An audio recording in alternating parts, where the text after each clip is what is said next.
नगीना की आज शादी की रात थी। वो सच धज के बेड पर सुर्ख जोड़े में लिपटी बैठी बेचैनी से अपने हमसफर का इंतजार कर रही थी। उसके जहन में कई तरह के खौफ थे। नगीना कॉलेज की तालिबा थी और अरशद से उसकी मुलाकात बस स्टॉप पर हुई थी। अरशद काले रंग की ऐनक लगाए और पैंट शर्ट में मलबूस नगीना को तकता रहता था। शुरू शुरू में नगीना ने अरशद पर ध्यान ना दिया, मगर जब वो एक ही जगह एक ही वक्त नगीना के लिए खड़ा होता था तब नगीना का उस पर ध्यान गया। अगर आपको हमारे चैनल दिल की कहानियाँ पसंद आती हैं तो हमें सपोर्ट करने के लिए चैनल को सब्सक्राइब ज़रूर कीजिए, वीडियो को लाइक कीजिए और जितना हो सके अपने सर्कल में शेयर कीजिए। चलिए अब कहानी को जारी रखते हैं। कमरे की रोशनी मध्यम कर दीजिए, कानों में एयरफोन्स लगा लीजिए और आंखें बंद करके कहानी का लुत्फ लीजिए। नगीना एक मिडिल क्लास फैमिली से थी। प्यार मोहब्बत की बातों से बहुत दूर रहती थी। नगीना की नज़र में मोहब्बत सिर्फ शादी के बाद ही होती है। नगीना खुद में रहने वाली लड़कियों में से थी। किसी की बात को दिल पे ना लेती और लड़ाई के बाद दिल साफ कर लेती। एक बार कोई माफ़ी मांग ले तो उसी वक्त माफ़ कर देती। नगीना के ख्वाब बहुत बड़े थे, मगर घर के हालात की वजह से उसके ख्वाब अधूरे रह गए। वो बस इन ख्वाबों को पूरा करना चाहती थी। नगीना की उम्र लगभग 23 से 24 के करीब थी। नगीना की आंखें नीली गहरी और होंठ गुलाबी थे। नगीना खुद पे ज़्यादा तवज्जो नहीं देती थी, मगर हुस्न नगीना में बला का था, जो उसे देखता बस देखता ही रहता। अरशद मुसलसल 2 माह से नगीना के पीछे था। नगीना को एहसास इस बात का तब हुआ जब वो अरशद पर निगाह डालती वो उसे ही देख रहा होता था। एक बार ख्याल आया कि क्यों ना इसकी शिकायत की जाए, मगर फिर बूढ़े वालिद का ख्याल आया कि बात आगे ना बढ़ जाए। नगीना का वालिद मेहनत मजदूरी करता था। नगीना के 2 भाई थे और जिसमें से एक निकम्मा था और दूसरा छोटा था जो मैट्रिक में पढ़ाई कर रहा था। वालिदा अक्सर बीमार रहती थी। नगीना घर का खर्चा चलाने के लिए घर में बच्चों को ट्यूशन पढ़ाया करती थी। घर का कुछ खर्चा वालिद और बाकी नगीना संभालती थी। नगीना को नॉवेल्स और कहानियाँ पढ़ने का बहुत शौक था। आप हर रोज़ मेरे रास्ते में क्यों खड़े होते हैं मिस्टर? मैं मुसलसल आपको नोट कर रही हूँ। आखिरकार आज नगीना ने अरशद से हिम्मत करके सवाल कर ही लिया। नगीना का चेहरा चौंकी दूसरी तरफ था। वो नहीं चाहती थी कि कोई बात बने, इसलिए नगीना दूसरी तरफ चेहरा करके बात कर रही थी। आप अपनी नहीं, कम से कम मेरी इज्जत का तो ख्याल करें। नगीना थोड़ी नर्वस भी हो रही थी। उसने अनजान शख्स से पहली बार बात की थी। आपकी इज्जत के लिए ही तो खड़ा होता हूँ। आपको शायद मालूम नहीं कि मेरे साथ जो लड़के खड़े होते हैं उनकी निगाह आपकी जिस्म पे होती है और वो आपको शैतानी निगाहों से देखते हैं। मैं आपकी सेफ्टी के लिए खड़ा होता हूँ ताकि आपके साथ कोई बुरी हरकत ना कर सके। उस दिन कुछ ओबास लड़के आपके बारे में गलत बातें कर रहे थे। देखें मिस्टर, मेरे बारे में कोई कुछ भी कहे, मुझे परवाह नहीं और मेरी इज्जत अल्लाह पाक के हाथ में है। वो ज़ात अगर ना चाहे तो कोई भी कुछ नहीं कर सकता। और बराए मेहरबानी आइंदा के बाद मेरे रास्ते में मत खड़े होना। दूसरी साइड से गाड़ी की नगीना को मुतवज्जा किया और नगीना गाड़ी पर सवार होकर चली गई। अरशद नगीना को देखता ही रह गया। नगीना रात को बिस्तर पर लेटी तो उसे दिन वाला ख्याल आने लगा। नगीना ने अपना दिमाग झटक दिया और सो गई, क्योंकि अगले दिन छुट्टी थी। सारा दिन कामकाज करके नगीना शदीद थक गई। गर्मियों का मौसम था। नगीना आराम की गर्ज से अपने कमरे में जाकर लेट गई। कुछ देर में मौसम ने अंगड़ाई ली और आसमान पर बादल छा गए। ठंडी हवाएं जब चलने लगी, नगीना घर की छत पर चली गई और मौसम की अंगड़ाई का भरपूर फ़ायदा उठाकर आंखें बंद किए लंबी लंबी सांसें लेने लगी। कुछ देर में नगीना ने अपने नाम की बार बार गूंज सुनी और आंखें खोलकर आगे पीछे देखने लगी, मगर कोई भी नहीं था। ये आवाज़ जानी पहचानी थी। गौर करने पर मालूम हुआ कि ये आवाज़ उसी बस स्टॉप वाले लड़के की है। बेचारे को मैंने खौम-ओ-ख़्वाह में सुना दी। न जाने कौन था, न जाने क्यों उसका दिल कर रहा था कि वो उस लड़के से माफ़ी मांगे। उसने फैसला कर लिया कि कल उस लड़के से ज़रूर माफ़ी मांगेगी। अगले दिन बस स्टॉप पर जा खड़ी हुई। 1 घंटा गुजरने के बावजूद वो अनजान लड़का उसे कहीं नज़र ना आया। अलबत्ता कुछ फ़िक्रें सुनने को ज़रूर मिले। पहले तो नगीना किसी के कहे हुए फ़िक्रों पर गौर ना करती थी, मगर आज उसने गौर किया तो नगीना ने दिल में सोचा कि वो लड़का दुरुस्त कह रहा था। न जाने कौन था, किधर से आया था। सिलसिला कुछ दिन यूं ही चलता रहा। नगीना भी इस बात को भूलती जा रही थी। नगीना को किताबों में बहुत दिलचस्पी थी। नगीना कॉलेज के करीब एक प्राइवेट लाइब्रेरी से किताबें लिया करती थी और पढ़कर वापस कर दिया करती थी। आज भी नगीना किताब लेने आई। किताब ढूंढते हुए उसकी नज़र एक शख्स पर पड़ी। वो वही शख्स था जो बस स्टॉप पर मिला करता था। नगीना ने अरशद को देख लिया था। अरशद भी किताबें तलाश करने में लगा हुआ था। अब नगीना के पास मौका था कि अरशद से बात कर ले। इसी गर्ज से नगीना अरशद के सामने इसी उम्मीद से जा खड़ी हुई कि वह उसे बुलाए। नगीना अपना भी भरम रखना चाहती थी। अरशद की नज़रें नगीना पर पड़ी। अरशद चुप हो गया और बाहर की तरफ चल दिया। इसी असना पर नगीना ने भी किताबें ली और बाहर चली गई।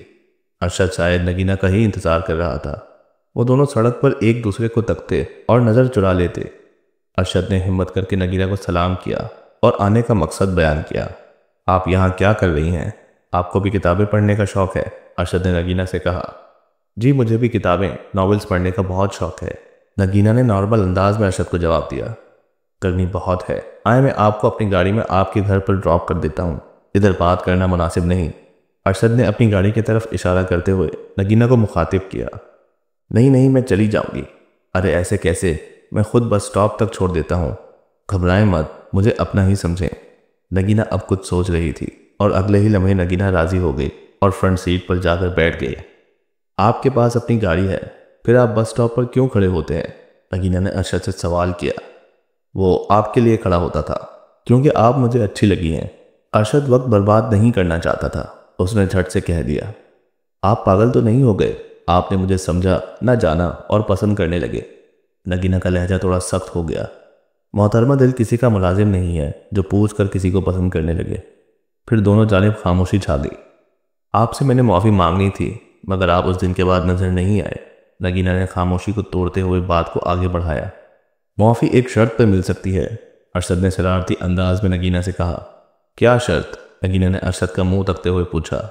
बस एक कप चाय से माफ़ी मिल सकती है। नहीं, मैं कोई चाय वाय आपके साथ नहीं पी रही। फिर कोई माफ़ी तस्लीम नहीं की जाएगी आपकी, अरशद ने नगीना से बोला। अच्छा ठीक है। नगीना चाय के लिए राज़ी हो गई। अरशद ने करीब ही एक 5 स्टार होटल पर कार को पार्क किया और दोनों अंदर चले गए। नगीना ने आज से पहले इतना शानदार होटल कभी नहीं देखा था। साफ सुथरा माहौल और एयर कंडीशन की ठंडी हवा, जैसे नगीना पेरिस पहुंच गई हो। मगर नगीना थोड़ा घबरा भी रही थी। पहली बार किसी अजनबी के साथ आई और यह भी डर था कि कोई उसे देख ना ले। लेकिन नगीना को ख्याल आया कि उसके ख़ानदान वाले इस होटल के पास से भी नहीं गुजरते। आप मुझे बहुत पसंद हो, मुझसे शादी करोगी? अरशद ने बैठे हुए चाय का ऑर्डर किया और साथ ही अपनी बात भी कह डाली। मिस्टर, क्या बात कर रहे हैं आप? मैं और लड़कियों की तरह नहीं हूँ कि जान पहचान हुई नहीं और आ गए लाइन मारने। अरे नहीं मोहतरमा, लाइन जिन्हें मारी जाती है उन्हें मैं इतनी इज्जत नहीं देता। बाय द वे नगीना, आप जैसी नेक लड़की मैंने कभी नहीं देखी। आपको मेरा नाम कैसे पता चला? नगीना ने हैरान होते हुए राशिद से पूछा। इन खूबसूरत हाथों में आपने अपना प्यारा सा नाम लिखा हुआ है। वैसे मेरा नाम अरशद है और मेरा अपना बिजनेस है। नगीना हाथ में चाय पकड़ते हुए अरशद को सुन रही थी। घर का सोच रही थी कि देर हो रही है। आप बहुत कम बोलती हैं। अरशद की दिली ख्वाहिश पूरी हो गई। नगीना ने अपना नकाब उतार लिया था। खुदा की शान, अरशद के मुंह से एकदम से खुदावंद करीम की तारीफ सुनने को मिली। क्या हुआ? नगीना ने अरशद से जवाब तलब किया। कुछ नहीं हुआ, अल्लाह पाक की शान बयान की है कि आप मेरी सोच से ज़्यादा खूबसूरत हैं। लड़की को उसकी तारीफ सब लफ्ज़ों में सबसे अच्छी लगती है। मुझे अब चलना चाहिए। उसने अरशद की बात को अनसुना किया और कुर्सी से खड़ी हो गई। अरशद भी नगीना के साथ चल पड़ा। अरशद बात को बढ़ाना चाहता था और नगीना भी कुछ ऐसा ही चाहती थी, मगर शर्म और हया का पैकर बनी बैठी थी। उसे अरशद पहली नज़र में ही पसंद आ गया था, लेकिन वो अपनी ज़ुबान से इजहार करना नहीं चाहती थी। ये ले मेरा विजिटिंग कार्ड, इस पे मेरा नंबर और एड्रेस है। कोई भी काम हो तो मुझे लाजमी बताना। इतनी देर में बस स्टॉप आ चुका था। नगीना ने कुछ कहे बगैर कार्ड को पर्स में रखा और उतर गई। अरशद भी चला गया। नगीना की ये रात बहुत मुश्किल से गुजर रही थी। न जाने क्यों बेचैन थी। क्या जादू कर दिया है अरशद ने? मुझे सुकून क्यों नहीं आ रहा? क्यों मेरा दिल बेचैन है एक नामहरम के लिए? क्यों मैं तुम्हें सुनना चाहती हूँ? अनगिनत सवालात नगीना खुद ही खुद से पूछ रही थी। नगीना की हिम्मत ना हो रही थी कि वो अरशद से बात कैसे करे। घर में बस एक मोबाइल था जो नगीना बहुत कम इस्तेमाल करती थी। नगीना ने हाथ में मोबाइल पकड़ा, कार्ड पर दर्ज नंबर मिलाया और कॉल मिला दी। मोबाइल की पहली घंटी बजी और नगीना ने कॉल कट कर दी। उसने हिम्मत फिर से की और अब की बार अरशद की कॉल आ गई, लेकिन नगीना कॉल ना उठा सकी और कॉल कट गई। अब की बार नगीना ने फिर से कॉल मिलाई। इस बार बिना देर किए कॉल दूसरी तरफ से अटेंड हो चुकी थी। हेलो, कौन? अरशद हेलो हेलो करता रहा, लेकिन नगीना को ऐसी चुप लगी कि एक लफ्ज़ भी मुंह से ना निकला और मोबाइल बंद करके सो गई। सुबह जागते ही सबसे पहला ख्याल अरशद का आया और मोबाइल ऑन करने पर मैसेज पढ़कर खुशी और हैरानगी भी हुई। मैं जानता हूँ आप नगीना हैं। मेरी आवाज़ इतनी भी बुरी नहीं थी कि आप बोली तक नहीं। मैं 8 बजे आपका बस स्टॉप पर इंतज़ार करूँगा। नगीना आज वक्त से पहले ही बस स्टॉप पर पहुँच गई थी। अरशद देर से आया था। नगीना गुस्से की हालत में थी, लेकिन कोई बात न की और सीधी अरशद की गाड़ी में बैठ गई।